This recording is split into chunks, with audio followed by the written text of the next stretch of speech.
The fluorescent lights of SEAL Team 6's compound cast harsh shadows across the concrete floor. Silent, empty. Over 200 hours. The night security detail patrolled like clockwork, 2 men at the main gate, another monitoring the surveillance systems, all armed with standard-issue M17 sidearms, and the calm vigilance that came with years of specialized training. Perfect security, impenetrable defense. A lie that was about to be exposed. The first guard noticed nothing unusual until the slight pressure against his carotid artery expert hands, applying precisely enough force to restrict blood flow without crushing the trachea. His training kicked in, muscles tensing to counter the attack, but darkness was already creeping into his peripheral vision. 8 seconds. His partner crumpled silently beside him, taken down by the same invisible assailant. 12 seconds total, both unconscious. Neither had time to trigger an alarm. In the security hub 50 yards away, Master Sergeant Ramirez leaned forward, squinting at the monitors. Something about the main gate camera feed looked wrong. The timestamp jumped 37 seconds of digital nothing. When the image returned, the guards remained at their posts, seemingly alert. But Ramirez had been watching security feeds for 15 years. He recognized the subtle looping of a pre-recorded segment when he saw it. "Breach at the main gate," he reported calmly into his radio, simultaneously triggering the silent alarm. "Possible system compromise. Security detail unresponsive." Captain James Harrison, known as Hammer throughout his 15 years of elite service, received the alert as he finished reviewing operation plans in his quarters. 6'4", 220 pounds of combat-honed muscle. The jagged scar running from his left temple to his jaw caught the light as he moved, a permanent souvenir from Fallujah, where he'd earned his reputation for getting results regardless of the cost. Harrison checked his M17 chambered around and moved toward the command center with the fluid efficiency of a predator. Behind him, the special response team assembled 6 operators in tactical gear, weapons, ready, moving in practice formation toward the security breach. "Talk to me, Ramirez." Harrison's voice was gravel against steel as he entered the security hub. Sir, main gate cameras went dark for exactly 37 seconds.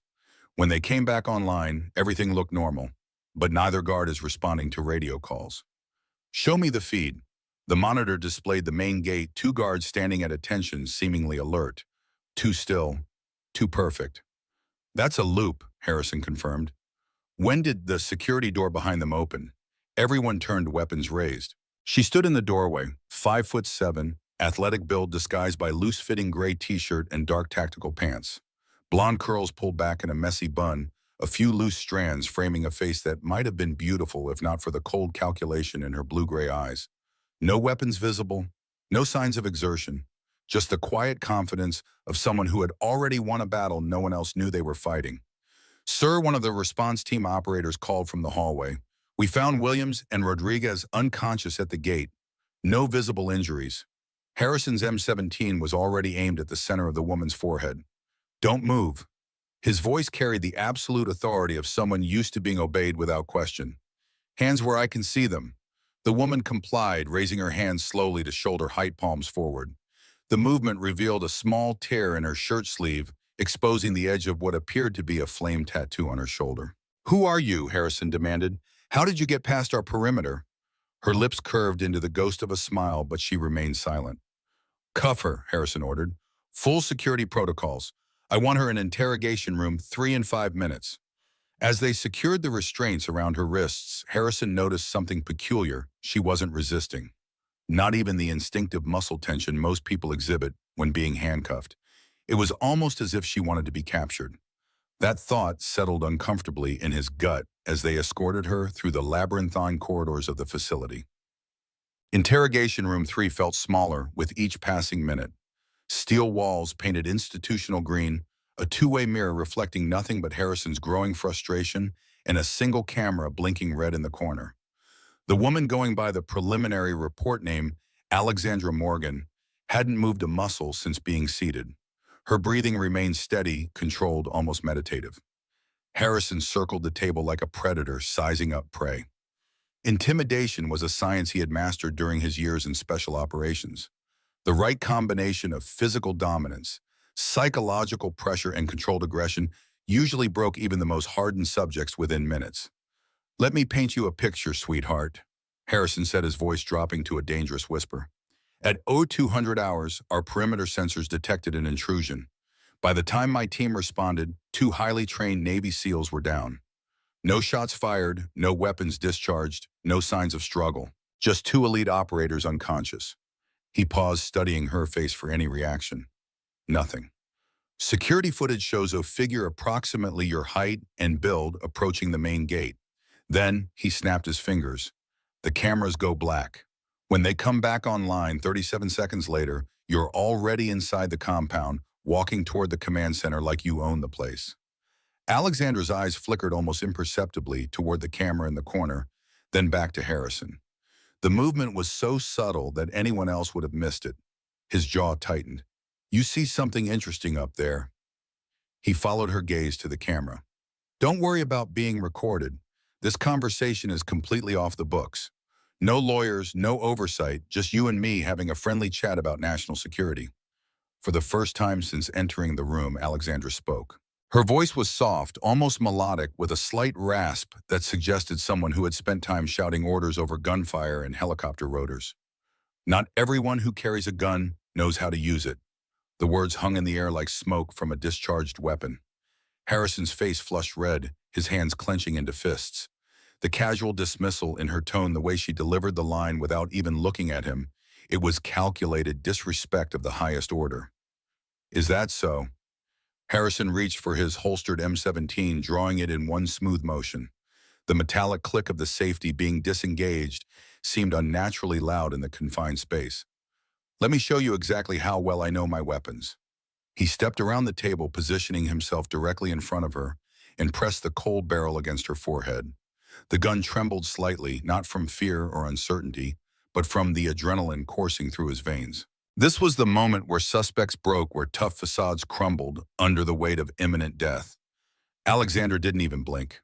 Her blue eyes remained fixed on his, studying him with the detached interest of a scientist observing a lab specimen. If anything, she seemed almost bored by the threat. "Problem with intimidation," she said quietly, "is that it only works on people who have something to lose." Before Harrison could process the implications of that statement, the heavy steel door opened. Intelligence Officer Daniel Torres entered without invitation, his polished dress shoes clicking against the concrete floor. At 5'8", with the lean build of an analyst, Torres represented everything Harrison despised about the modern military. Too much education, not enough dirt under the fingernails. Captain Torres said, his voice carrying the authority of someone who answered directly to brass that outranked everyone in the building, "We need to discuss the situation." Harrison kept the gun pressed against Alexandra's forehead, his eyes never leaving hers. "I'm in the middle of getting answers, Torres. This can wait." "I'm afraid it can't." Torres approached the table, tablet in hand, his demeanor suggesting he'd rather be anywhere else. "The prisoner's identity is complicated." "What's complicated about it? Her name is Alexandra Morgan. She's a terrorist who infiltrated our base, and she's about to tell us everything she knows." Torres cleared his throat uncomfortably. "That's the problem, sir. Alexandra Morgan doesn't exist." The words hit the room like a flashbang grenade. Harrison's gun hand wavered slightly as he processed the information. "What do you mean, doesn't exist?" "No birth certificate, no social security number, no passport, no digital footprint of any kind. The name appears in exactly 0 databases. As far as the United States government is concerned, this woman was never born." Alexander's lips curved into the faintest suggestion of a smile. "Careful, Torres. You're starting to ask the right questions." Torres nearly dropped his tablet. "How do you know my name? I never introduced myself." "Staff Sergeant Daniel Torres, Intelligence Corps, serial number 749-885567. Graduated summa cum laude from Georgetown, recruited straight out of college, assigned to cyber warfare analysis before transferring to human intelligence. Your wife Maria is pregnant with your first child, a daughter you plan to name Isabella after your grandmother." The silence that followed was absolute. Torres's face had gone white as printer paper, his hands visibly shaking as he struggled to comprehend how a prisoner could possibly know such intimate details about his life. Harrison pressed the gun harder against Alexandra's skull.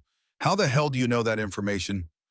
"I know a lot of things," she replied evenly, "including the fact that your weapon has a round chambered, but the magazine is only loaded with 14 rounds instead of the standard 17. You've been practicing quick draws in the mirror of your quarters, haven't you, Captain? Trying to recreate that scene from your favorite action movie, the one where the hero intimidates the bad guy into talking. Harrison's face cycled through confusion, recognition, and then something approaching terror. She was right. He had been practicing quick draws, something he'd never admitted to anyone, and the magazine count was accurate down to the exact number. Lucky guess, he said, but his voice lacked conviction. Third drawer of your desk contains a letter you've written and rewritten 47 times to the family of Corporal Henderson, the soldier who died under your command in Syria. You can't bring yourself to send it because you know that words can't bring their son back. And deep down, you blame yourself for the decision that got him killed. This time, Harrison actually stumbled backward, the gun dropping from Alexandra's forehead. The letter was real, hidden exactly where she said it would be written, exactly as she described. The guilt over Henderson's death was something that haunted his every waking moment and several sleeping ones as well. "Who are you?" he whispered. Before Alexandra could answer, another voice cut through the tension. "That's what I'd like to know." The new arrival commanded attention simply by existing. Colonel William Cooper stood in the doorway, his massive frame filling the space completely. At 6'6" and built like a linebacker, Cooper represented 30 years of military service and hard-earned wisdom. Graying hair cropped in a regulation-cut steel gray eyes that had seen too much combat, and a presence that made even battle-hardened officers straighten their posture. "Gentlemen," Cooper said, his voice carrying the weight of absolute authority, "I suggest you step away from the prisoner." Harrison found his voice, though it cracked slightly. "Colonel, this is a classified interrogation. You don't have clearance." "Son," Cooper interrupted his gaze, never leaving Alexandra's face. "I've got clearance for things that would keep you awake at night. Now lower your weapon and step back." There was something in Cooper's tone, not quite recognition, but a growing suspicion that made him approach the table with unusual caution. His eyes were fixed on Alexandra with an intensity that suggested he was trying to solve a puzzle with missing pieces. "Ma'am," Cooper said formally, "would you mind looking at me?" Alexandra turned her head slowly, meeting his gaze directly. The moment their eyes locked, Cooper's composure cracked. His face went through a series of expressions: confusion, disbelief, and finally something approaching awe. "Sweet mother of," he caught himself before completing the phrase. "It can't be." "Hello, William," Alexandra said quietly. "It's been a while." Torres looked between them frantically. "You two know each other?" "This is highly irregular. Colonel, if you have information about this prisoner, you're required to—" "Torres," Cooper said, without taking his eyes off Alexandra, "I need you to run a very specific search in the classified database. Look for Operation Poseidon's Trident, August 2011. "Sir, I don't have clearance for operations from that time period." "Then get someone who does." "And Torres," Cooper's voice carried a warning that made the intelligence officer take an involuntary step backward. "Whatever you find in that file, you keep to yourself until I say otherwise. Understood?" Torres nodded mutely and hurried from the room, leaving Harrison and Cooper alone with their mysterious prisoner. The atmosphere had shifted dramatically. Where moments before it had been a straightforward interrogation, now it felt like standing on the edge of a precipice, staring into an abyss that might stare back. Harrison holstered his weapon but remained tense, ready to draw again at a moment's notice. "Colonel, what the hell is going on here? Who is this woman?" Cooper didn't answer immediately. Instead, he walked around the table, slowly studying Alexandra from different angles, like an art critic examining a masterpiece. When he spoke, his voice was barely above a whisper. Operation Poseidon's Trident was a classified extraction mission in Afghanistan. 6 operators went in to recover a high-value target from Taliban custody.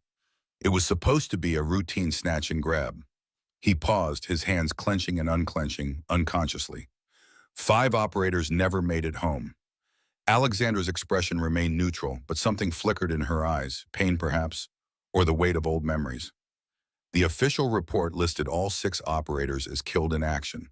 Cooper continued, "Bodies recovered, families notified, flags folded and presented, closed casket funerals because the remains were compromised." Harrison felt ice forming in his stomach. And one of those operators was the team leader, codenamed Ghost 01, the most lethal soldier I ever had the privilege of serving alongside. Cooper's voice grew thick with emotion. I was the one who had to tell her commanding officer that she was dead. The room temperature seemed to drop 10 degrees. Harrison looked back and forth between Cooper and Alexandra, trying to process the implications of what he was hearing. That's impossible, Harrison said. You're telling me this woman is a dead Navy SEAL? I'm telling you, Cooper replied, that if this is who I think it is, then we just held a gun to the head of the most decorated special operations soldier in modern military history. Alexandra spoke for the first time since Cooper had entered the room. 6 went in, William. Only 1 came out. But that one carried 5 bodies 18 miles through hostile territory to make sure everyone came home, even if they couldn't walk out on their own. Cooper's eyes filled with tears he refused to let fall. Ma'am, I need to ask you something, and I need you to answer truthfully. During Operation Poseidon's Trident, what was the extraction code phrase? Angels don't abandon their own.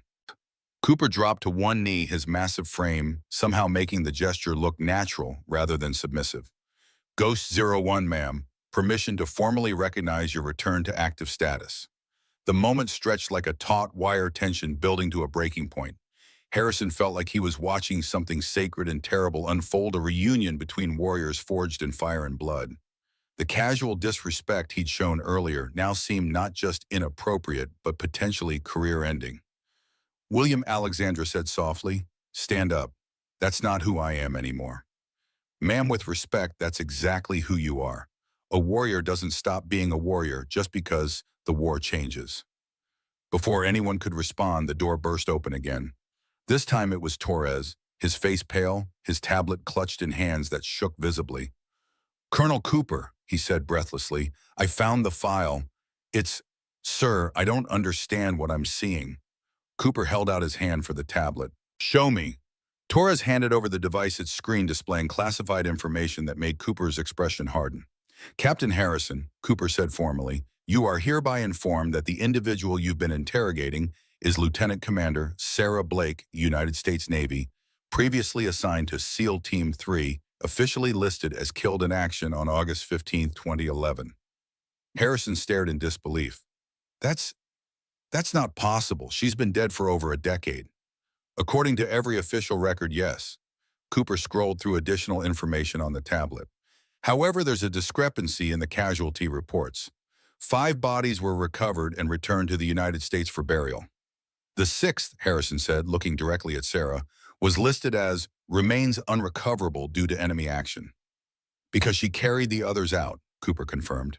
According to the classified after-action report, the team leader conducted a solo extraction operation lasting 17 hours under continuous enemy fire. She recovered 5 fallen teammates and transported them 18 miles to the extraction point, sustaining multiple injuries in the process. He set down the tablet and looked at Sarah with something approaching awe. The official cause of death was listed as catastrophic injuries sustained during heroic recovery operation. Medical reports indicated survival was impossible given the extent of trauma documented at the extraction site. Sarah's voice was quiet but clear. The medical reports were accurate.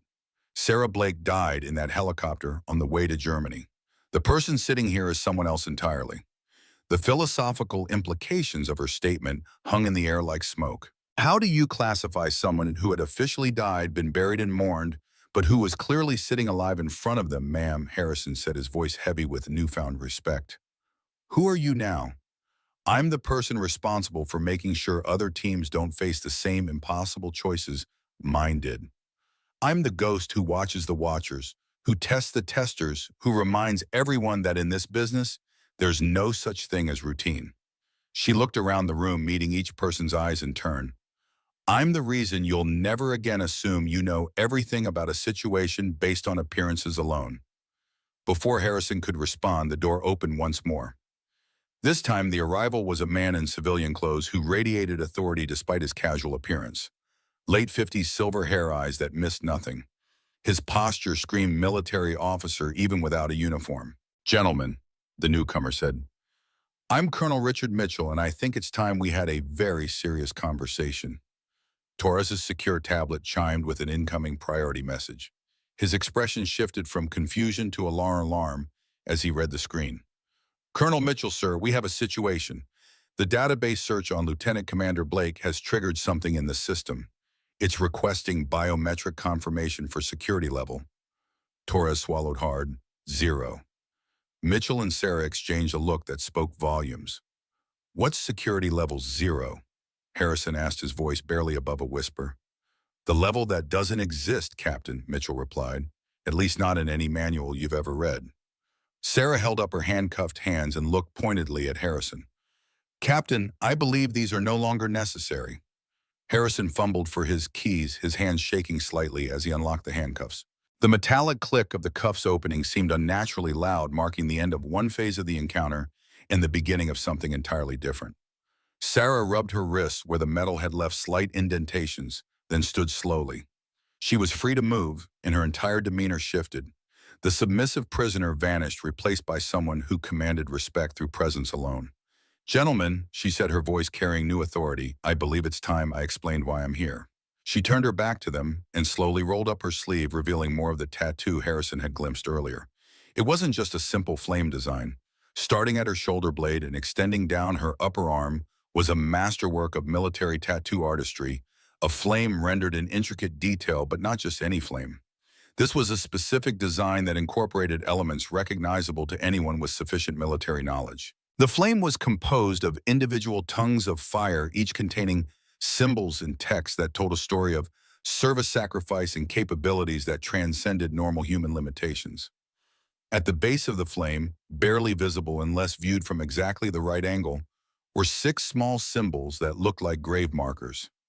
Each bore initials that corresponded to teammates she had lost during Operation Poseidon's Trident, a permanent memorial to warriors who had died under her command. But it was the text woven throughout the flame design that made everyone in the room understand they were in the presence of something extraordinary. Ghost 01 appeared in stark military lettering, followed by operation names that didn't appear in any official records, casualty numbers that spoke of missions beyond normal comprehension, and dates that covered a span of service extending far beyond what any conventional operator could survive. Gentlemen, Mitchell said, his voice cutting through the stunned silence. Welcome to Ghost Protocol. At that exact moment, alarms began sounding throughout the facility. Not the harsh klaxons that indicated immediate threats, but the subtle chimes that suggested significant developments requiring command attention. Torres checked his tablet, his face growing paler with each word he read. Sir, we're receiving reports of security breaches at multiple SEAL facilities, Coronado, Little Creek, Pearl Harbor, all reporting similar infiltrations. Mitchell didn't look surprised. And let me guess, at each facility the intruder allowed themselves to be captured. Torres nodded. Yes, sir. How did you know? Sarah and Mitchell exchanged a look that suggested this was all part of some larger plan. Because Officer Torres, Sarah said calmly, those intruders are also ghosts. And today is the day we determine whether America's Special Operations Forces are prepared for the threats they don't know exist. As if on cue, the facility's power flickered twice before stabilizing.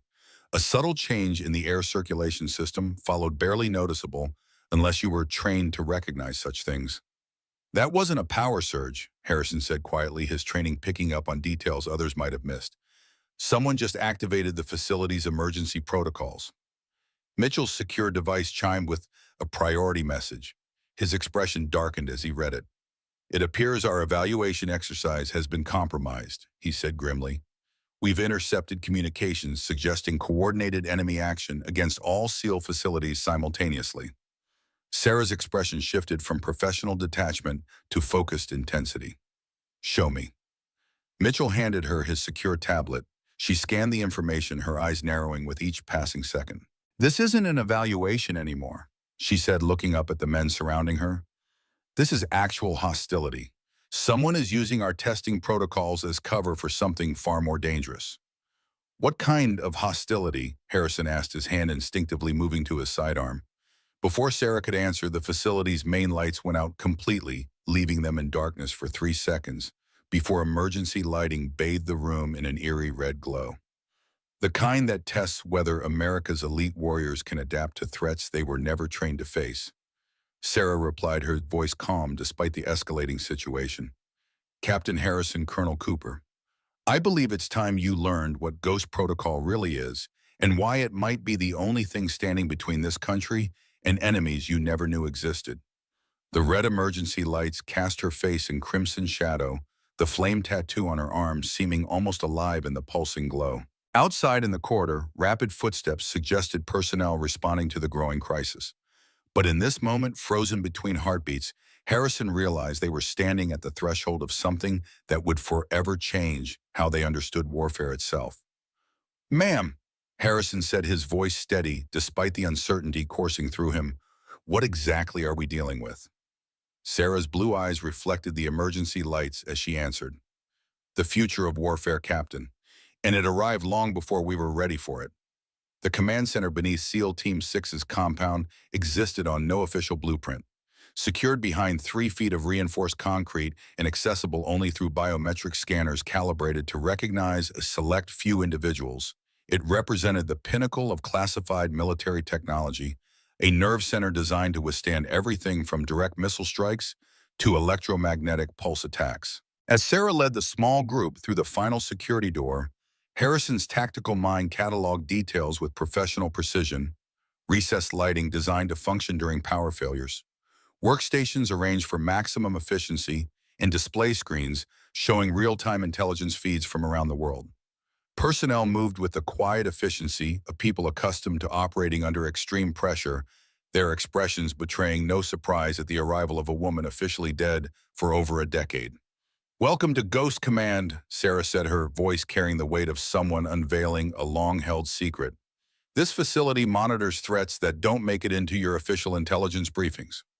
Colonel Mitchell moved toward the central command console, where operators were receiving encrypted communications from multiple sources. The screens displayed tactical maps of several naval installations, blinking red indicators suggesting security breaches at multiple locations. "Status report," Mitchell barked to a young officer monitoring communications. "Sir, we have confirmed infiltrations at Coronado, Little Creek, and Pearl Harbor. All Ghost operatives successfully reached Phase 2 objectives before allowing themselves to be captured." But the officer hesitated. "We're detecting anomalous electronic signatures at all 3 locations, patterns that weren't part of the exercise parameters." Sarah's expression hardened. "Show me the signature analysis." A nearby screen shifted to display waveform patterns, electronic fingerprints that made Harrison's blood run cold. During his deployment in Eastern Europe, he'd seen similar patterns when Russian cyber units targeted NATO communication systems, but these were more sophisticated, more focused. "That's not possible," Torres whispered, staring at the display. "Those signatures match Black Star protocols." "Black Star," Harrison asked, the name unfamiliar yet clearly significant based on Torres's reaction. Before anyone could answer, the main display shifted to a tactical overview of global military installations. Red warning indicators blinked at multiple sites, suggesting a coordinated operation far beyond typical threat parameters. "Black Star," Mitchell said grimly, "is a shadow intelligence organization formed after the Soviet Union's collapse. Former KGB officers, Spetsnaz operatives, and state-sponsored hackers operating outside any government authority, but with access to Cold War-era intelligence networks and weapon systems." He gestured toward one of the analysts, who brought up a file photo on the main screen: an aging man with steel gray hair and eyes that reflected decades of calculated violence. The image had the grainy quality of surveillance photography taken under difficult conditions. General Viktor Sokolov, former commander of Russia's most elite Spetsnaz unit during the Cold War, officially retired in 1991, but intelligence suggests he spent the next decade building a private military organization using former Soviet assets. Sarah studied the photo with the focused intensity of someone memorizing details for future reference. "We've suspected Black Star involvement in several operations over the past 5 years, but could never definitively prove their existence. They're ghosts just like us, but with very different objectives." "Which are?" Harrison asked, struggling to process the implications of what he was hearing. "Revenge," Sarah replied simply. "The Cold War created thousands of operatives on both sides who dedicated their lives to a conflict that ended not with victory, but with political dissolution. Many lost everything: purpose, identity, even country. Sokolov offers them something more potent than money: the chance to finish the war they started." A young woman approached from one of the communications stations, technician Lisa Wright, according to her identification badge. 28 years old, with the intense focus of someone who had found her calling in the complex mathematics of signals intelligence. Commander Blake, she said, handing Sarah a tablet displaying encrypted communications, we've intercepted fragmentary transmissions between the infiltrated bases. They're using our evaluation exercises as cover for something called Operation Cold Star. Sarah's expression changed subtle shifts that most wouldn't notice, but to Harrison's trained eye revealed a level of concern he hadn't seen from her before. Cold Star, she whispered the word carrying weight beyond its syllables. Are you certain? The encryption matches known Black Star protocols, ma'am. Triple confirmed. Mitchell moved to Sarah's side, reading the tablet over her shoulder. His face paled visibly. How the hell did they know about our evaluations, he demanded. That information was classified beyond top secret. Because they've been watching us the same way we've been watching them, a new voice said from the doorway. Every head in the command center turned. Standing there was a man whose very presence commanded respect. Retired General Frank Thompson, 72 years old but carrying himself with the straight-backed authority of someone half his age. Silver hair cropped in a military cut that had become habit rather than regulation, eyes that had seen too much conflict to ever fully reflect peace. General Thompson, sir, Mitchell said, snapping to attention. We weren't expecting you. Cold Star protocols dictate my presence, Colonel. Thompson moved into the room, his gaze finding Sarah with an intensity that suggested a connection beyond professional respect. Commander Blake, it seems your suspicions were well-founded. You know about Cold Star, sir? Sarah asked. I've known about Cold Star since before you were born, Commander. Thompson gestured toward the main tactical display. It was a theoretical Soviet counterattack strategy developed in the 1980s, a failed deadly system designed to target American nuclear command and control assets even after a decapitation strike against Moscow. Harrison felt ice forming in his stomach. You're saying they're targeting our nuclear systems? Not directly, Thompson clarified. The Soviets knew they couldn't defeat American nuclear capabilities through conventional means, so they developed an alternative approach targeting the human elements in the chain of command. He moved to the central console, entering a series of commands that brought up historical files dating back to the height of the Cold War. Cold Star was designed to create uncertainty, confusion, and mistrust within American military leadership. By compromising communications and creating false intelligence, they could potentially paralyze our decision-making capability during a crisis. We thought the program died with the Soviet Union, Mitchell added. Intelligence suggested the technology was never fully developed. Thompson's expression darkened. That's what they wanted us to believe. The command center fell silent as the implications settled over everyone present. If Black Star had resurrected Cold Star protocols and targeted American special operations bases, they were positioning for something far beyond simple intelligence gathering. Sarah turned to write. Full analysis of all communications at the compromised facilities. I want to know exactly what they're targeting and how far they've penetrated. Yes, ma'am. Torres, she continued, coordinate with NSA and CIA. We need everything they have on Black Star activities over the past 6 months. On it. Mitchell, alert the Joint Chiefs. Classified channels only. Cold Star protocols specifically target standard communication networks. As the command center erupted into focused activity, Harrison found himself standing next to Thompson, both men watching Sarah direct the response with the natural authority of someone born to command. You recruited her, didn't you? Harrison asked quietly. Thompson didn't take his eyes off Sarah as he answered. After Afghanistan, we found her half dead in a German military hospital. The medical reports weren't exaggerated by all rights. She should have died from her injuries. Why goes protocol? Why not simply return her to active duty? Thompson's expression shifted, grief momentarily replacing professional detachment. Because sometimes soldiers see things, experience things that make it impossible to return to normal operations. Sarah didn't just lose her team in Afghanistan. She lost her faith in the system that sent them there. Harrison studied the older man's face, recognizing the burden of command decisions that haunted even decades later. You gave her a new purpose. I gave her the freedom to protect her country without the constraints that got her team killed. Thompson's voice dropped lower, becoming almost confessional. She reminds me of my daughter. Same determination. Same unwillingness to accept failure. Your daughter, Captain Rebecca Thompson, 75th Ranger Regiment, killed in action during Desert Storm. The personal connection explained the almost paternal way Thompson watched Sarah. She was both a soldier under his command and a surrogate for the daughter he had lost. In the ruthless calculus of special operations, such connections were discouraged. But in the shadow world of Ghost Protocol, perhaps different rules applied. Their conversation was interrupted by Wright's urgent voice. "Commander Blake, we've decrypted partial communications from Coronado. They're reporting complete systems compromise. Security networks communications, even environmental controls, all showing signs of external manipulation." Sarah moved quickly to Wright's station, studying the incoming data with focused intensity. Pattern match, consistent with advanced electronic warfare signatures we've attributed to Black Star. But the scale is unprecedented. They're not just monitoring systems, they're actively manipulating them. Mitchell joined them, his expression grim. Little Creek is reporting similar compromises, and they've requested medical evacuation for personnel showing symptoms consistent with low-level chemical exposure.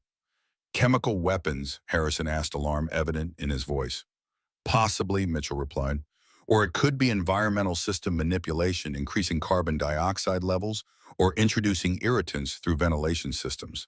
Sarah turned to the tactical display, studying the patterns of infiltration with the analytical precision of someone trained to find connections others missed. "These aren't random targets," she said, her voice carrying absolute certainty. "Coronado houses our Advanced Electronic Warfare Development Division. Little Creek coordinates Special Operations Medical Research. And Pearl Harbor oversees underwater delivery systems for nuclear assets." Thompson finished for her. "They're systematically targeting facilities connected to our strategic response capabilities." The pieces were falling into place, creating a picture more disturbing than any conventional threat. Black Star wasn't just testing defenses, they were mapping vulnerabilities in America's most critical military systems. Wright's voice cut through the moment of realization. "Commander, we're receiving a priority alert from Pearl Harbor. They're reporting what they describe as supernatural phenomena." "Explain," Sarah demanded. "Electronic systems activating without human input. Security cameras showing personnel in locations where they physically can't be. Communications systems broadcasting conversations that never happened." Torres looked up from his own terminal. Similar reports coming in from Coronado. Equipment functioning outside normal parameters, electronic locks cycling randomly, and he hesitated. Communications containing information that only senior leadership should know. The implications were chilling.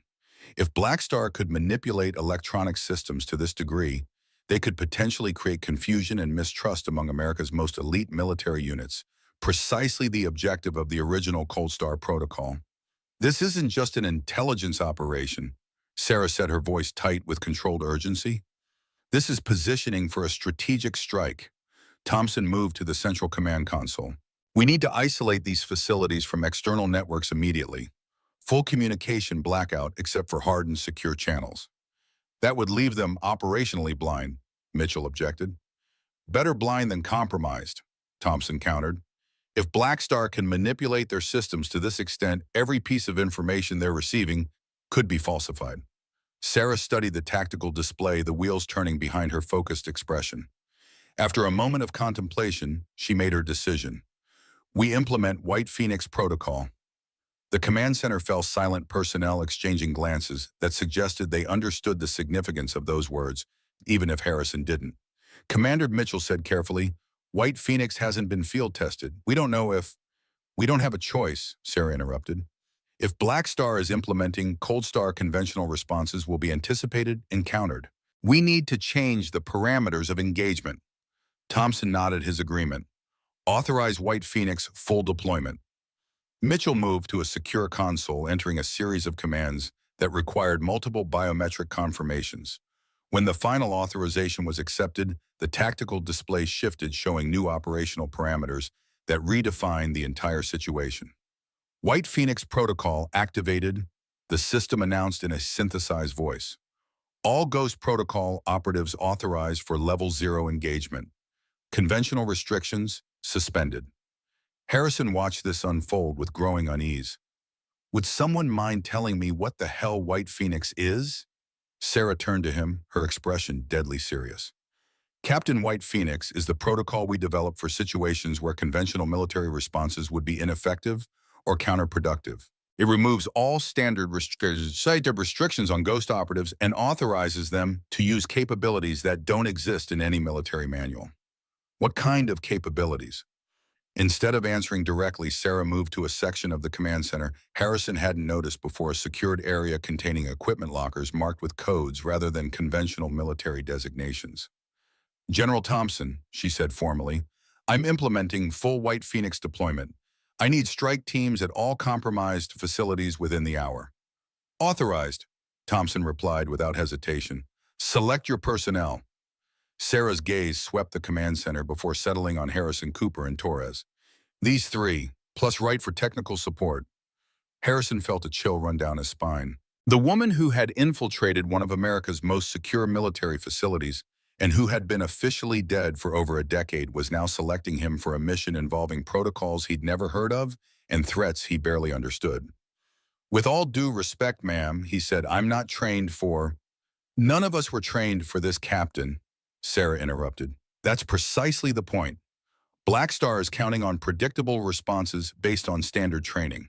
You three represent variables they can't anticipate because you've never been involved in ghost protocol operations. She moved to the equipment lockers, entering a complex security code that caused the reinforced doors to hiss open. Inside was an arsenal that made Harrison, a man familiar with the most advanced military technology, stare in disbelief. The weapons and equipment resembled standard military issue at first glance, but subtle differences suggested capabilities beyond conventional parameters. Harrison recognized the basic outline of an HK-416 assault rifle, but the modifications and attachments were unlike anything he'd seen in even the most classified armories. Captain Harrison, Sarah said, selecting equipment with practiced efficiency. You'll deploy to Pearl Harbor. Their electronic warfare countermeasures have been compromised, which means they're operationally blind. Your job is to establish secure communications and assess the exact nature of the Black Star infiltration. She handed him a weapon and combat harness that felt too light to provide effective protection. Colonel Cooper, you're going to Coronado. Your experience with Cold War-era Soviet tactics may be crucial in identifying Black Star's strategic objectives. Cooper nodded, accepting his assigned equipment with the calm acceptance of someone who had faced impossible missions before. Torres, you'll support Little Creek's intelligence assessment. They've potentially been exposed to non-lethal chemical agents, which means their analytical capabilities may be compromised. Your job is to separate actual intelligence from Black Star misinformation. Yes, ma'am. Sarah turned to Wright. Technician Wright, you'll remain here as our communications hub. If Black Star is using electronic warfare to isolate our facilities, we need someone who can cut through their countermeasures. Understood, Commander. As they equipped themselves for deployment, Harrison examined his assigned weapon more closely. What had appeared to be a modified HK-416 revealed itself to be something far more sophisticated. Integrated electronic countermeasures, an optical system that seemed to function without conventional power sources, and ammunition that bore no standard military markings. These aren't standard issue, he observed, looking to Sarah for explanation. No, they're not, she confirmed. The rifle you're holding was developed under a black budget program that officially doesn't exist. The optical system uses quantum entanglement principles to provide targeting information that can't be jammed or intercepted. The ammunition contains microprocessors that adjust trajectory in flight. Harrison stared at the weapon in his hands with new respect and unease. This is decades beyond anything I've seen in operational use. That's the point of Ghost Protocol, Captain. We develop and field capabilities that stay off the official books, both to maintain operational security and to provide options when conventional systems are compromised. As they completed their preparations, the tactical display updated with new information from the compromised facilities. The situation was deteriorating rapidly, with reports of increasingly sophisticated electronic intrusions and personnel experiencing symptoms ranging from confusion to visual hallucinations. Transport is standing by, Mitchell announced. Secure channels only once you're in the field. Assume all conventional communications are compromised. Sarah gathered the team for final instructions, her expression conveying the gravity of what they were facing. This isn't an exercise anymore, she said, making eye contact with each of them in turn. Black Star has compromised multiple secure facilities, and is implementing protocols designed to create confusion and paralysis within our command structure. Your mission objectives are clear. Identify the nature and extent of the infiltration, secure critical systems, and gather intelligence on Black Star's strategic objectives. She hesitated, then added something that made Harrison's blood run cold. But be advised, if Black Star is fully implementing Cold Star protocols, you may encounter phenomena that defy conventional explanation. Trust your training, trust your instincts, but question everything you see and hear. What kind of phenomena? Torres asked the intelligence officer's analytical mind, seeking specifics. Electronic systems that respond to non-existent commands. Security systems that show people in places they can't physically be. Communications that contain information no one transmitted. Sarah's voice remained steady, but her eyes revealed the seriousness of what she was describing. Cold Star was designed to make commanders question their own perceptions, to create a fog of war within their own minds. Harrison felt a chill that had nothing to do with the climate-controlled environment. He had trained to face enemies he could see, threats he could quantify. But how did you fight an adversary who could manipulate your very perception of reality? As if reading his thoughts, Sarah approached him directly. Captain, I selected you for this mission for a specific reason. Your psychological profile indicates an unusual resilience to manipulation and suggestion. In Fallujah, when your unit received falsified intelligence that nearly led them into an ambush, you were the one who recognized the inconsistencies and countermanded the orders. Harrison remembered that day with perfect clarity, the nagging feeling that something was wrong with their intelligence, the decision to disobey direct orders, the discovery later that their communications had been compromised by insurgents. His commanding officer had both commended his initiative and reprimanded his insubordination. That wasn't special training, he said, just instinct. Sometimes instinct is more valuable than training, Sarah replied, especially when facing threats designed to exploit that training. Before Harrison could respond, Wright called out from her communication station. Commander Blake, we're receiving new intelligence from NSA. They've detected unauthorized access attempts against our strategic missile command networks. Pattern consistent with previous Black Star operations. The command center erupted into controlled chaos, operators moving with urgent purpose as the threat assessment escalated from serious to potentially catastrophic. Thompson moved to the main tactical display, his expression grim. They're not just testing our special operations capabilities. They're positioning for a strike against our nuclear command and control infrastructure. How is that even possible? Mitchell demanded. Those systems are air-gapped, physically isolated from external networks. Not all of them, Torres said quietly, his intelligence background providing insights others lacked. There are human interfaces at multiple points in the chain of command personnel who transfer data between systems, who make decisions based on the information they receive. If Black Star can compromise those personnel through misinformation, well, they can potentially affect strategic decisions without ever breaching the physical security of the command systems. Sarah finished for him. That was always the genius of Cold Star. It targets the human element rather than the technology. The implications were staggering. If Black Star could create enough confusion, enough mistrust within America's military command structure, they could potentially trigger responses to threats that didn't exist or prevent responses to real ones. Harrison felt the weight of responsibility settling over him like a physical burden. What had begun as a routine security incident, an intruder in a Navy SEAL facility, had escalated into something that potentially threatened national security at the highest levels. Time to deploy, Sarah announced, checking her own equipment with practiced efficiency. Transport leaves in 5 minutes. Final communications check on secure channels only. As they prepared to move out, Thompson approached Sarah, his expression conveying concern beyond professional duty. Sarah, he said quietly, using her first name rather than rank or title, are you certain about this White Phoenix authorization means? I know what it means, she interrupted gently, but we're out of conventional options. If Black Star has fully implemented Cold Star, we need to respond with the capabilities they can't anticipate. Thompson nodded, accepting her assessment with the trust born from years of shared operations. Just come back this time. I've attended your funeral once. I'd prefer not to do it again. A ghost of a smile crossed Sarah's face. No promises, old man, but I'll do my best. The moment of personal connection passed, quickly replaced by professional focus as they moved toward the transport area. But Harrison had seen enough to understand that beneath the protocols and procedures, Ghost Protocol was built on relationships forged through shared sacrifice connections that transcended conventional military hierarchy. As they approached the secure elevator that would take them to the surface, Sarah paused, turning to address the team one final time. "Gentlemen," she said, her voice carrying the weight of command, "what you've learned today places you in a very select group. You now know about threats and capabilities that most of your colleagues will never encounter. That knowledge comes with a responsibility." She looked each of them in the eye, her gaze both evaluating and challenging. "From this moment forward, you're no longer just special operators. You're guardians against threats that exist beyond conventional understanding. Your mission isn't just to protect your country from enemies it recognizes, but from those it doesn't even know exist."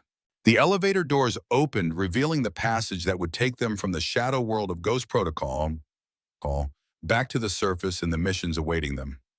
Harrison felt a curious sense of transformation, as if by stepping through those doors, he was leaving behind not just a facility, but an entire worldview limited by conventional military thinking. "One last thing," Sarah said as they entered the elevator. "If you encounter situations that seem impossible, remember the line between advanced technology and what appears supernatural is often just a matter of perspective. Trust what you see, but question what you are meant to believe." The doors closed, and the elevator began its ascent. In the enclosed space, Harrison studied his new teammates: Cooper, with his decades of Cold War experience; Torres, with his analytical intelligence background; and Sarah Blake, the woman who had died in Afghanistan, only to be reborn as something beyond conventional definition. Whatever awaited them at the compromised facilities, Harrison knew with absolute certainty that this mission would redefine his understanding of warfare itself. The enemies they faced weren't just foreign operatives with advanced technology, they were ghosts, fighting ghosts in a shadow conflict most Americans would never know existed. As the elevator neared the surface, Sarah checked her weapon one final time, the movement practiced to the point of unconscious perfection. The flame tattoo on her arm seemed almost alive in the shifting light, a permanent reminder of the teammates she had carried home and the price she had paid to ensure they weren't left behind. "Ready?" she asked, though the question seemed more formality than genuine inquiry. "As we'll ever be," Cooper replied for all of them. The elevator doors opened, revealing the transport area where vehicles waited to take them to their respective deployment points. Behind them lay the secret world of Ghost Protocol, with its classified technologies and shadow operations. Ahead lay a mission against adversaries who had mastered the art of making reality itself a weapon. Harrison took a deep breath, steadying himself for whatever came next. He had joined the Navy SEALs to face America's most dangerous enemies. He never imagined those enemies might include the very perception of what was real and what wasn't. "Remember," Sarah said as they moved toward their transports, "from this point forward, nothing is routine, nothing is certain. Question everything, trust your instincts, and remember, angels don't abandon their own." Cooper finished for her the extraction code, becoming something more, a philosophy that defined Ghost Protocol itself. Sarah nodded, a ghost of a smile touching her lips. "Exactly. Now let's go remind Black Star why some ghosts should stay buried." As they separated toward their individual transports, Harrison couldn't shake the feeling that he was crossing a threshold from which there was no return. Whatever happened in the coming hours would forever change how he understood the nature of modern warfare, and perhaps the nature of reality itself. The last thing he saw before boarding his transport was Sarah Blake standing in the pre-dawn light, her posture reflecting absolute readiness for whatever came next. Not just a soldier, not just a commander, but something the military had no classification for: a ghost, with purpose, a warrior who had died so that something more effective could be born. And as his transport lifted off, Harrison realized with perfect clarity that he was no longer just fighting for his country. He was fighting for a truth most people would never know existed. The Black Hawk helicopter sliced through pre-dawn darkness, its modified engines emitting a fraction of the noise produced by standard military aircraft. Inside the dimly lit cabin, Harrison studied the mission briefing displayed on a secured tablet, details of Pearl Harbor's security systems personnel rosters, and the precise nature of the anomalies reported over the past 6 hours. The symptoms followed a clear progression: first minor electronic glitches in non-critical systems, then increasingly sophisticated manipulation of security networks, Finally, what base personnel described as impossible events. Surveillance footage showing individuals in locations they couldn't physically reach, communication systems broadcasting conversations that never happened, and command staff receiving contradictory orders that appeared to come from legitimate sources. Cold Star 101, Cooper had explained during their final briefing, Soviet psychological warfare designed to paralyze command decision-making by creating uncertainty and mistrust. Harrison glanced at his watch, 0430 hours. Pearl Harbor was operating under security lockdown, all non-essential personnel confined to quarters, strategic assets secured under heightened protocols. But if Black Star had already compromised their electronic systems, those protocols might be providing nothing more than an illusion of security. 5 minutes to insertion, the pilot announced through the secure communication channel. Be advised, we're detecting unusual electromagnetic activity across the entire facility.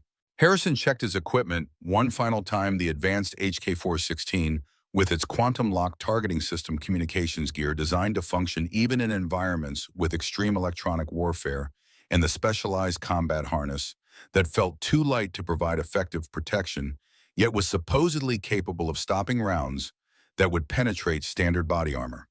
The helicopter banked sharply, approaching the designated landing zone from an unexpected vector, a precaution against potential surface-to-air defenses. Through the side viewport, Harrison could see the sprawling naval base illuminated by security lights. The massive infrastructure that supported America's Pacific Fleet spread out beneath him like a detailed model. LZ in sight, the pilot reported. No visible hostiles, but sensors are picking up anomalous signatures near the command center. The Black Hawk touched down with practiced precision, its rotors continuing to turn, as Harrison deployed a combat roll followed by a rapid assessment of the immediate area. Empty tarmac, security perimeter intact, no visible threats. Yet something felt wrong. The base was too quiet, the normal activities of even a secured facility noticeably absent. Harrison secure, he reported through his communications gear, proceeding to primary objective. The helicopter lifted off immediately, banking away from the base and disappearing into the night sky. Harrison was alone now, tasked with penetrating a facility that should recognize him as an ally, but might well identify him as a threat due to compromised security systems. Moving with the practiced stealth of a veteran operator, he approached the nearest structure, an administrative building that would provide access to the base's internal network. The door should have been secured by both electronic locks and human guards. Instead, it stood partially open, interior lights flickering in patterns that suggested power fluctuations. Harrison raised his weapon using its advanced optics to scan for heat signatures or movement. Nothing. Either the building was empty or whatever waited inside didn't register on conventional sensors. Control, this is Harrison, he whispered into his secure communicator. First anomaly encountered. Administrative building Alpha shows signs of security compromise. Proceeding with caution. Copy that, Wright's voice responded from Ghost Command, thousands of miles away. Be advised, we're monitoring unusual communication patterns across the base. Someone's broadcasting encrypted signals on frequencies reserved for nuclear command authority. The implications sent a chill down Harrison's spine. Black Star wasn't just creating confusion, they were positioning themselves to potentially issue false orders to America's nuclear forces. Weapon at the ready, Harrison entered the building, each step measured and silent. The interior matched what he'd studied in the briefing materials, standard naval administrative layout, offices branching from a central corridor, server rooms located in the basement level.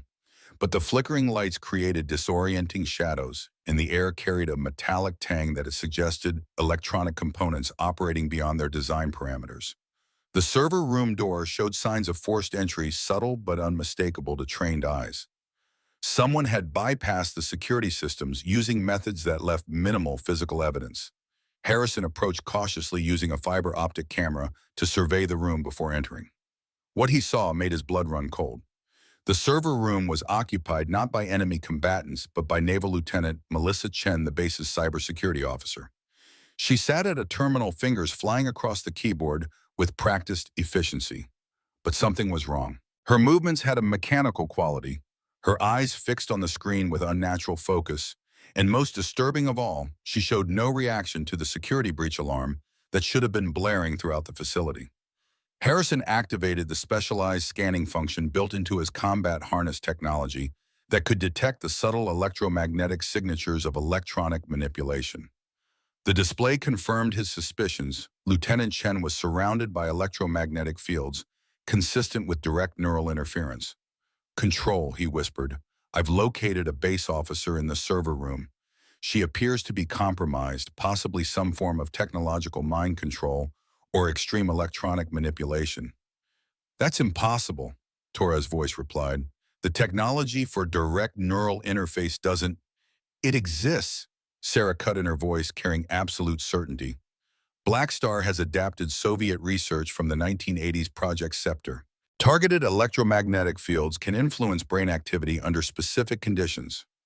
Lieutenant Chen must be wearing or carrying a receiver device." Harrison studied Chen through the optical system. Around her neck was what appeared to be standard military identification tags, but the scanner highlighted them as the source of the anomalous electromagnetic field. "ID tags have been modified," he reported, emitting controlled EM pulses consistent with neural interference. "You need to neutralize that device without harming her," Sarah instructed. "The specialized sidearm in your equipment contains EMP rounds designed for precisely this situation." Harrison retrieved the weapon, a modified pistol with ammunition that bore no resemblance to standard rounds. Taking careful aim, he targeted the ID tags from his position at the door. The EMP round discharged with little more than a soft pfft, a focused electromagnetic pulse designed to disable electronic devices without causing collateral damage. The effect was immediate. Lieutenant Chen's body stiffened, then sagged forward as the neural interface failed. Seconds later, she raised her head, confusion replacing the unnaturally focused expression. "What? Where am I?" she mumbled, looking around with growing alarm. "Why am I in the server room?" Harrison entered cautiously, weapon lowered but ready. "Lieutenant Chen, I'm Captain Harrison, Special Operations. The base has been compromised. I need you to tell me everything you remember." Chen's training reasserted itself, professional demeanor, overriding personal confusion.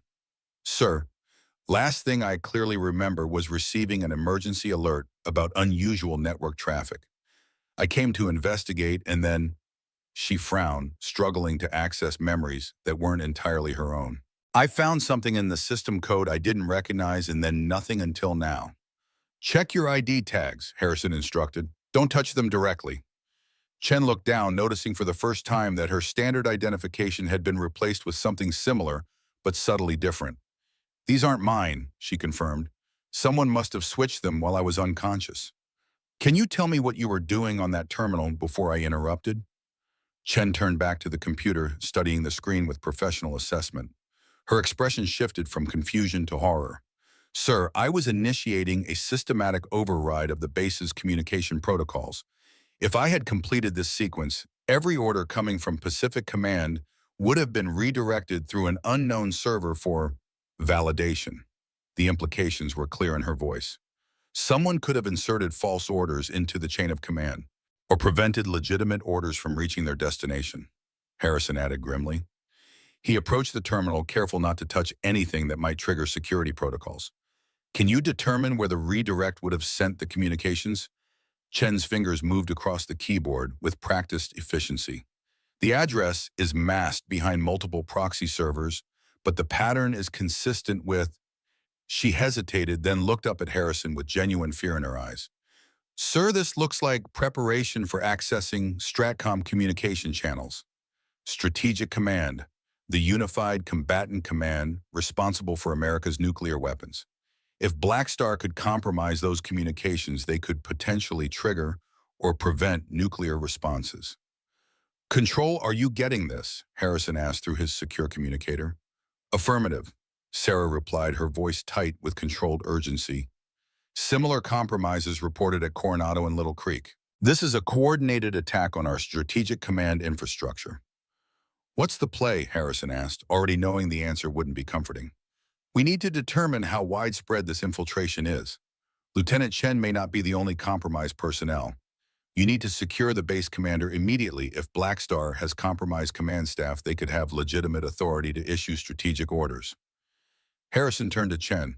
"I need access to the command center, but we have to assume security systems have been compromised."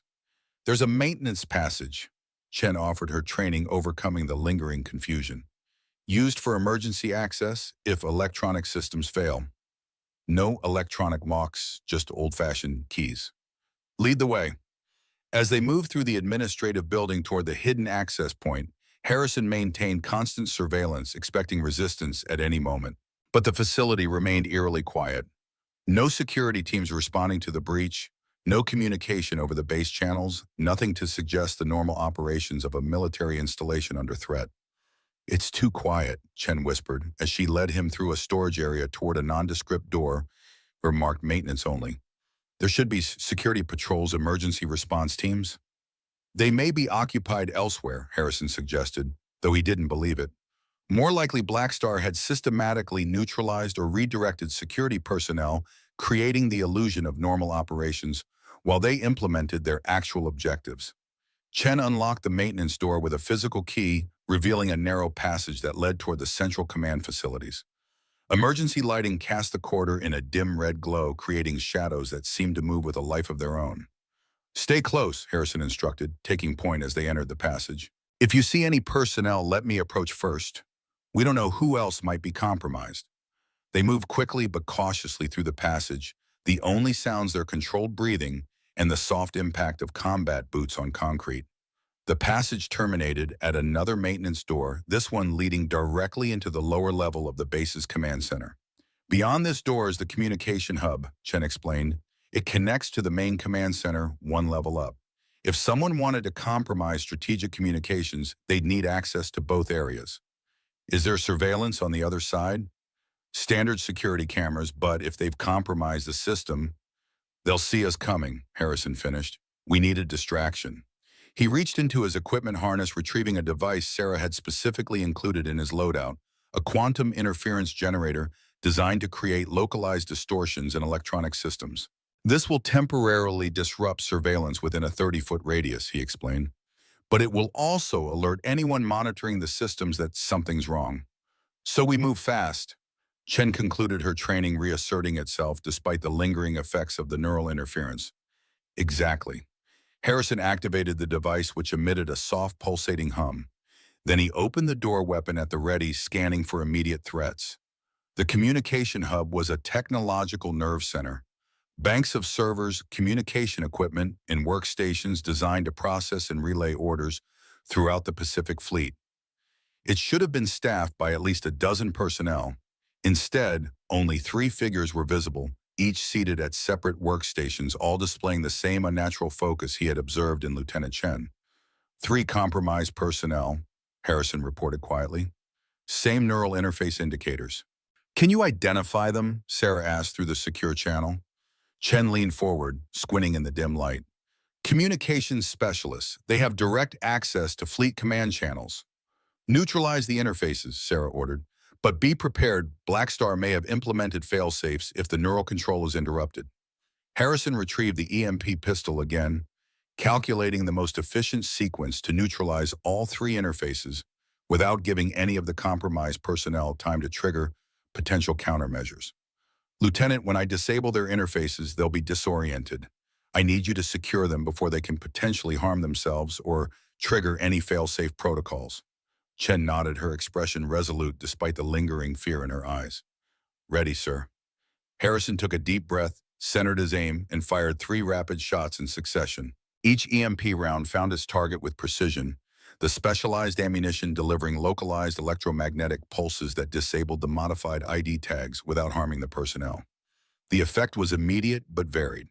2 of the communications specialists reacted similarly to Chen's momentary rigidity, followed by confusion. But the third, a senior chief petty officer, began convulsing violently, his body arching in a seizure that suggested something more sinister than simple neural interference. Chen rushed to the seizing officer while Harrison secured the other 2. "He's coding," she shouted, checking the officer's pulse. "Some kind of adverse reaction to the interface disruption." Harrison moved quickly to assist, applying emergency medical techniques from his combat training.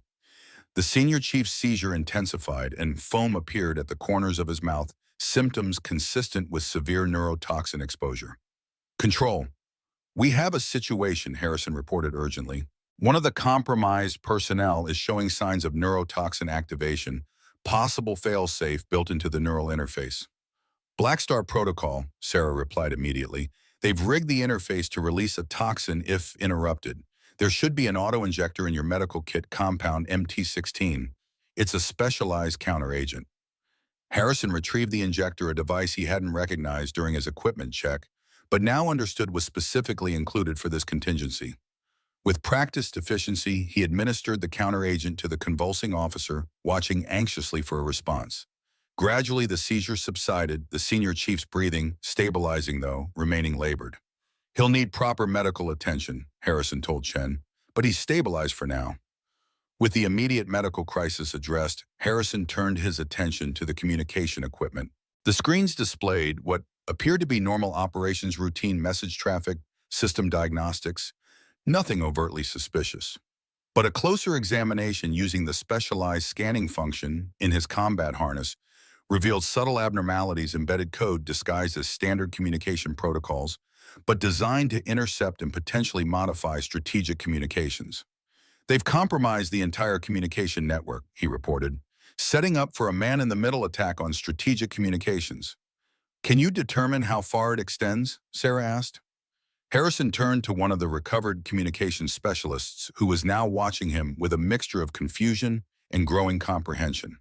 Specialist, I need you to check the communication logs. Look for any unusual message patterns or unauthorized transmissions within the past 24 hours. The specialist moved to her workstation, muscle memory, guiding her actions despite the lingering disorientation. Sir, there's been a series of authenticated transmissions to Stratcom in the past 6 hours. They appear legitimate, proper authentication codes, correct formats, but they're being routed through an intermediary server that shouldn't be part of the communication chain. Black Star positioning for their main objective, Sarah concluded through the secure channel. Cooper is reporting similar findings at Coronado, and Torres confirms the same pattern at Little Creek. This is a coordinated attempt to compromise our strategic command infrastructure. What's their endgame? Harrison asked, though he already suspected the answer. Control of our nuclear response capabilities, Sarah replied grimly. Not to launch that would require physical access to command centers with human verification protocols, but to prevent launch if necessary or to redirect resources away from actual threats. Creating strategic blindness, Harrison concluded. Exactly. And we're receiving reports that similar intrusions may be occurring at other military installations worldwide, Deng. This isn't just an attack on individual bases, it's a systematic attempt to compromise our entire strategic response capability. The implications were staggering. If Black Star could create enough confusion and uncertainty within America's military command structure, they could potentially paralyze decision-making during a genuine crisis, or worse, trigger responses to threats that didn't exist. We need to alert the base commander, Harrison decided. This goes beyond my mission parameters. Agreed, Sarah replied, but proceed with extreme caution. Our intelligence suggests Black Star may have targeted senior leadership with more sophisticated control mechanisms than what you've encountered so far. Harrison turned to Chen and the recovered communications specialist. I need to reach the main command center. Is there a secure way to get there from here? One of the specialists, Petty Officer Garcia, according to her nameplate, nodded toward a secure elevator at the far end of the room. That elevator provides direct access to the command center, requires biometric authentication plus command codes, which may be compromised, Harrison noted. Is there another way? Something that bypasses electronic security? Emergency ladder, Chen suggested, in case of power failure or fire. Physical access only, no electronic components. Show me. Chen led Harrison to an unassuming panel that concealed an emergency access ladder. As they prepared to ascend, his secure communicator activated again. Harrison, this is Control. We're detecting a new development. Satellite imagery shows unusual activity at what appears to be a Black Star staging area approximately 30 miles from your position. Multiple vehicles departing at high speed, consistent with emergency evacuation protocols. They're bugging out, Harrison translated. Why, if their operation is succeeding? Because it isn't, came a new voice over the secure channel, Colonel Mitchell, his tone suggesting urgent developments. We've identified their command center and implemented a specialized cyber attack against their control systems. They know we're onto them, which means they might accelerate whatever they're planning, Harrison concluded grimly, or trigger contingency protocols. Exactly. Proceed to the command center immediately. If Black Star is evacuating, they may activate their final protocols in the compromised facilities. Harrison turned to Chen. Let's move. They ascended the emergency ladder, rapidly emerging through another maintenance panel into a corridor adjacent to the main command center. The heavy security doors that should have been guarded by Marine sentries stood unmanned, their electronic locks showing green status lights, despite the base's elevated security condition. Something's very wrong, Chen whispered. Where are the guards? Harrison consulted the base schematics displayed on his specialized tactical goggles. Marine barracks are 2 levels down, security office adjacent to the main entrance. They should have deployed security teams the moment unauthorized access was detected. Unless they received orders not to, Chen suggested, the implications clear in her voice, or orders to deploy elsewhere, leaving this area deliberately exposed. Harrison approached the command center doors cautiously, using his scanning equipment to check for any signs of booby traps or additional security measures. Nothing registered beyond standard electronic locks, which now showed as disengaged despite security protocols that should have required multiple authorizations to access. Control were at the command center. Security measures appear to have been deliberately compromised, proceeding with extreme caution. Copy that, Sarah replied. Be advised, we're detecting unusual electromagnetic signatures consistent with advanced neural interface technology. Whatever's waiting for you in there is likely more sophisticated than what you've encountered so far. Harrison drew his primary weapon, the advanced HK-416, with its quantum lock targeting system. Stay behind me, he instructed Chen. If anything happens, your priority is to reach the emergency communications system and contact Pacific Command directly. Inform them that all standard communication channels should be considered compromised. Chen nodded, her expression reflecting the gravity of their situation. For a naval officer whose entire career had been built around technological systems and established protocols, the realization that those very systems had been weaponized against them was profoundly disturbing. Harrison pushed open the command center door, weapon at the ready, prepared for immediate resistance. What he found instead was more disturbing than armed opposition. The command center was fully staffed, duty officers at their stations, communications personnel at their consoles, even the base commander, Captain Lawrence, seated in his command chair. But every single individual displayed the same unnaturally focused expression he had observed in the compromised personnel below. More disturbingly, none of them reacted to his armed entrance, as if his presence registered as completely normal, despite his tactical gear and raised weapon. Control, he whispered. The entire command staff appears to be compromised. I count 12 personnel, all showing signs of neural interface control. That's not possible, Torres objected over the secure channel.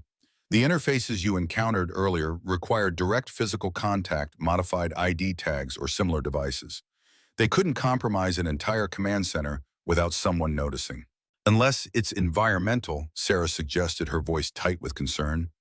Black Star may have adapted the technology to work through air circulation systems or localized electromagnetic fields generated by the command center's own equipment. Harrison activated his scanner again, sweeping the room for anomalous signatures. The results confirmed Sarah's theory. The entire command center was bathed in a subtle electromagnetic field emanating from what appeared to be standard environmental control systems. They've modified the air handlers, he reported, converting them into field generators that affect the entire compartment. You need to shut down those systems immediately, Sarah ordered. But be prepared, breaking the neural interface connection for multiple individuals simultaneously could trigger fail-safes similar to what you encountered with the senior chief. Harrison assessed the situation, rapidly identifying the environmental control panel on the far wall of the command center. To reach it, he would need to move past multiple compromised personnel, any of whom might react if their control systems perceived a threat. Lieutenant Chen, he said quietly, I need a distraction, something that would seem like a normal part of command center operations. Chen thought for a moment, then nodded. Routine communications check. They conduct one every hour. The next one should be, she checked her watch, in about 10 minutes. But I could initiate one now without raising suspicions. Do it. Chen moved toward one of the communications consoles, her demeanor deliberately casual despite the tension evident in her posture. The compromised communications officer didn't react as she approached, his attention fixed on his display with unnatural focus. Petty Officer Chen said in a tone of routine authority, It's time for the hourly communication check. I'll need your station. To Harrison's surprise, the compromised officer responded almost normally, vacating his seat with mechanical efficiency. Chen took his place, initiating what appeared to be a standard communication protocol, while Harrison used the distraction to move toward the environmental control panel. He had nearly reached his objective when the base commander, Captain Lawrence, suddenly turned in his direction. For a moment, Harrison froze, weapon at the ready, uncertain whether the neural interface had identified him as a threat. But Lawrence's gaze passed over him without recognition, returning to the tactical display with the same unnaturally focused attention. Harrison released a breath he hadn't realized he was holding and continued toward the environmental controls. The panel was standard military design, straightforward interface with redundant systems and emergency overrides. Harrison located the controls for the air handling system, noting the subtle modifications that had converted standard environmental equipment into neural interface technology. Control, I'm at the environmental systems, preparing to deactivate. Be ready for anything, Sarah warned. Shutting down the interface could trigger unpredictable responses from the compromised personnel. Harrison entered the emergency shutdown code, a universal override programmed into all military environmental systems. The panel blinked red, then green as the system processed the command. Gradually, the subtle hum of the air handlers diminished, and the atmosphere in the command center seemed to change, becoming somehow lighter, clearer. The effect on the compromised personnel was immediate but varied. Some, like the communications officers, simply stopped moving their hands, frozen above keyboards, as the neural interface failed. Others, including several junior officers, began showing signs of confusion, looking around as if waking from a deep sleep. But Captain Lawrence's reaction was most disturbing. The base commander convulsed violently, then collapsed from his chair, body rigid, eyes rolled back, symptoms identical to what Harrison had observed in the senior chief below. "Medical emergency," Harrison called out, rushing to the commander's side while retrieving the specialized auto-injector from his kit. The MT-16 counteragent worked quickly, stabilizing Lawrence's condition, though leaving him unconscious. Around them, the command center erupted into confusion as personnel recovered from the neural interface effects. Security officers reached for weapons, responding to the perceived threat of an armed intruder until Chen intervened. "Stand down," she ordered with unexpected authority. "This officer is operating under direct orders from Strategic Command. The base has been compromised by hostile forces." Harrison used the moment of uncertainty to take control of the situation. "This facility has been infiltrated by advanced electronic warfare assets.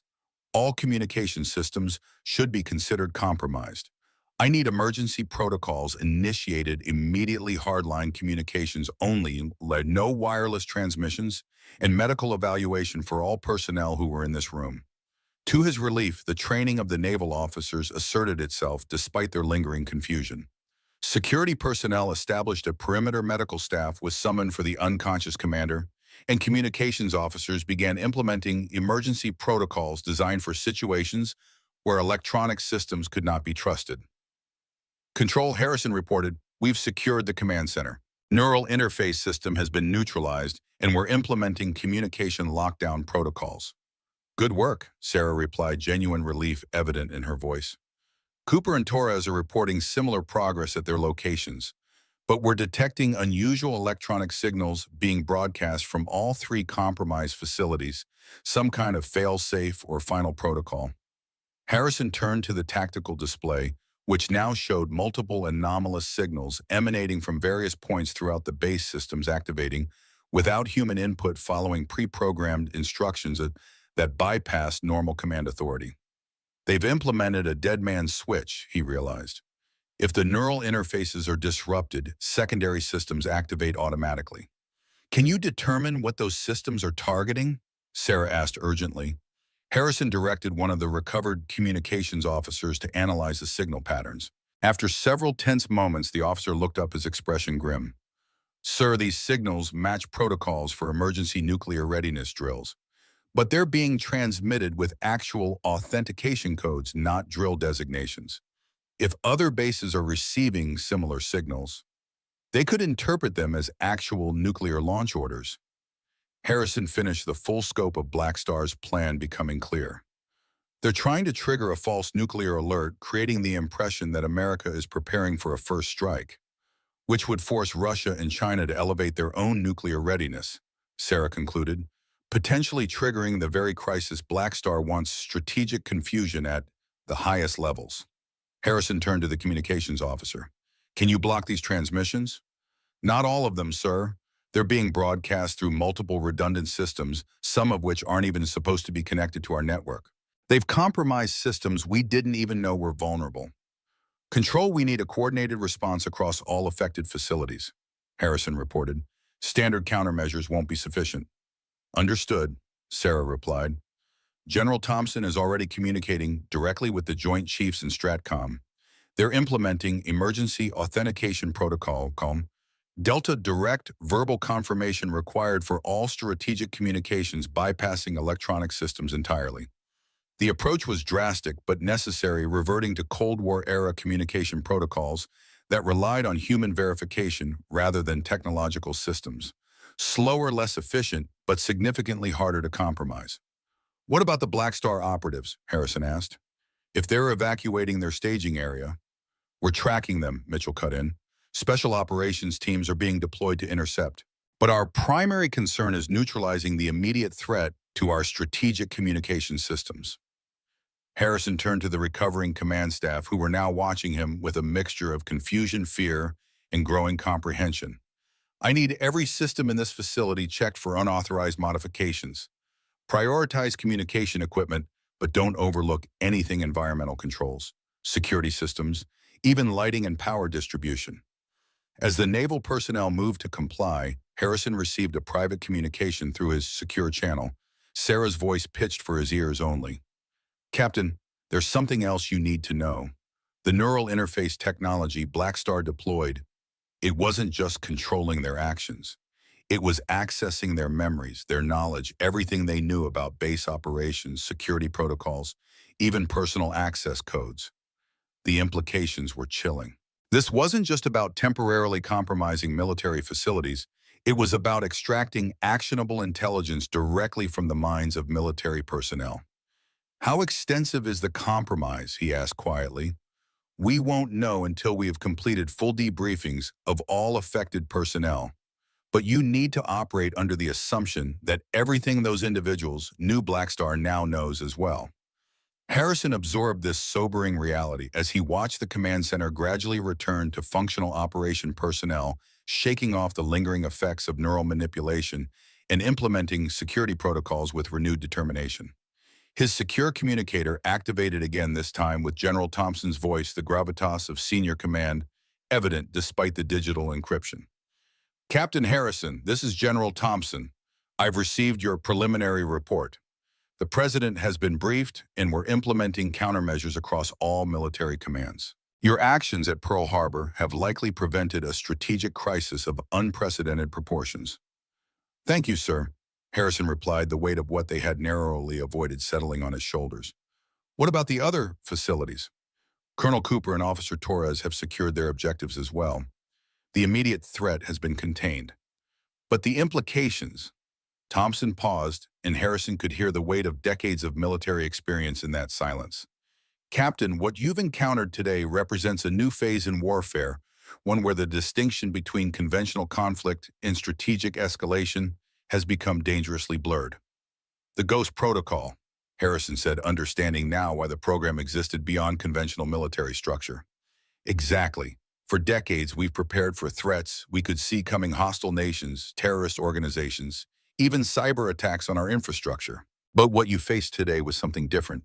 Enemies who can make reality itself a weapon, who can turn our own perceptions against us. Harrison looked around the command center, where naval personnel were systematically checking every system for signs of compromise.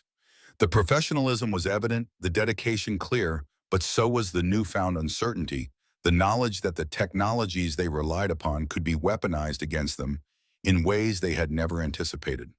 Sir, what happens now? He asked, the question encompassing far more than just the immediate situation at Pearl Harbor. Now, Captain, you become part of something beyond your previous understanding, Thompson replied. When Commander Blake selected you for this mission, it wasn't just about your tactical abilities. It was about your capacity to adapt to realities beyond conventional military paradigms. Harrison understood the implication immediately. Ghost Protocol. The choice is yours, Thompson confirmed. Return to your current assignment with the knowledge that what you've seen today must remain classified beyond top secret, or join us in confronting threats that exist beyond conventional understanding. As Harrison considered this crossroads in his military career, his secure communicator indicated an incoming transmission from Sarah Blake. "You did well today, Captain," she said, her voice carrying genuine approval. "Most operators would have struggled to adapt to what you encountered. You handled it like someone who's been fighting ghosts all your life." "Just following my training," Harrison demurred, though they both knew that no conventional training had prepared him for neural interfaces or strategic manipulation on this scale. "That's exactly my point," Sarah replied. "Your instincts took you beyond your training. That's what Ghost Protocol requires, the ability to adapt when reality itself doesn't conform to expectations." Harrison watched as medical personnel attended to Captain Lawrence, whose exposure to the neural interface had been most severe. The base commander was regaining consciousness, his eyes reflecting the disorienting experience of having one's own mind turned against them. "I'll need time to consider the offer," Harrison said finally. "Of course," Thompson responded. "Complete your current mission. Ensure Pearl Harbor's systems are secure, then report to the coordinates that will be provided through secure channels." As the communication ended, Harrison found himself standing in a command center that appeared functionally normal naval personnel at their station systems, operating according to established protocols, the machinery of America's military power functioning as designed. But beneath that appearance of normalcy lay a new understanding that the line between reality and manipulation had become dangerously thin, and that enemies existed who had mastered the art of exploiting that vulnerability.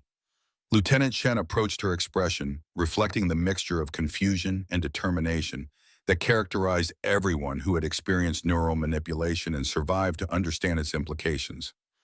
"Captain," she said formally, "engineering reports that they've located additional modified equipment throughout the base. They're systematically removing it, but the extent of the infiltration, it's like nothing we've ever encountered." Harrison nodded, understanding both her professional assessment and the personal disorientation beneath it. "Lieutenant, what you experienced today exists beyond conventional threat parameters. The fact that you have recovered and are functioning effectively speaks to your resilience." "Thank you, sir." She hesitated, then added what was clearly weighing on her mind. "Sir, if they could do this to a secure military installation, neural interfaces, strategic manipulation, what else might they be capable of? And how do we defend against threats we can't even perceive until it's too late?" The question cut to the heart of why Ghost Protocol existed. Why operatives like Sarah Blake operated beyond conventional military structure, confronting threats that defied standard classification. "We adapt," Harrison replied simply. "We question our assumptions. We remember that the most dangerous enemies are the ones who don't announce themselves with uniforms or declarations of hostility." Chen nodded, accepting this perspective with the pragmatism of a naval officer accustomed to adapting to changing conditions. "Will you be remaining to oversee the security restoration?" "For the immediate future," Harrison confirmed. "But afterward," he looked around the command center at personnel who had experienced something beyond their training, yet were functioning with professional efficiency. "Afterward, I suspect my assignment will be changing." As Chen returned to her duties, Harrison moved to the tactical display, studying the broader strategic picture with newfound perspective. The red indicators that had signaled Black Star's infiltration were gradually shifting to green as countermeasures took effect across multiple facilities. The immediate crisis was being contained. But beneath that tactical success lay a strategic reality that few in conventional military commands fully appreciated: that warfare had evolved beyond physical battlefields or even cyberspace into realms where perception itself became contested territory. Enemies who could make you question your own reality were perhaps the most dangerous of all. His secure communicator activated one final time, Sarah Blake's voice speaking not as a commander, but as someone who had walked the path he now contemplated. "The hardest part," she said without preamble, "isn't facing the threats. It's accepting that you can never fully return to the world you knew before, the world where reality was fixed and certain. Once you've seen what exists in the shadows, you can never unsee it." Harrison watched the naval personnel around him, dedicated professionals operating according to protocols and procedures designed for a world where threats were identifiable, where enemies followed recognizable patterns. They would return to that world, their experiences today classified and compartmentalized, perhaps never fully understanding what had nearly occurred. But he had glimpsed something beyond that world. The shadow conflict where operatives like Sarah Blake confronted threats that existed beyond conventional understanding, where the line between possible and impossible blurred until it became meaningless. I understand, he replied simply. I know you do, Sarah said. That's why you'll make an excellent ghost. As the communication ended, Harrison stood in a command center returning to normal operations surrounded by the familiar machinery of military power. But his perspective had been fundamentally altered. The world hadn't changed, only his understanding of it had. And somewhere beyond the boundaries of that understanding, enemies waited who had mastered the art of making reality itself a weapon. Enemies who wouldn't announce themselves with declarations of hostility or conventional attacks, but who moved through shadows most people never even perceived. Enemies that required ghosts to fight them. The mission at Pearl Harbor was ending, but Harrison understood with perfect clarity that his true mission, his role in a conflict most Americans would never know existed, was just beginning.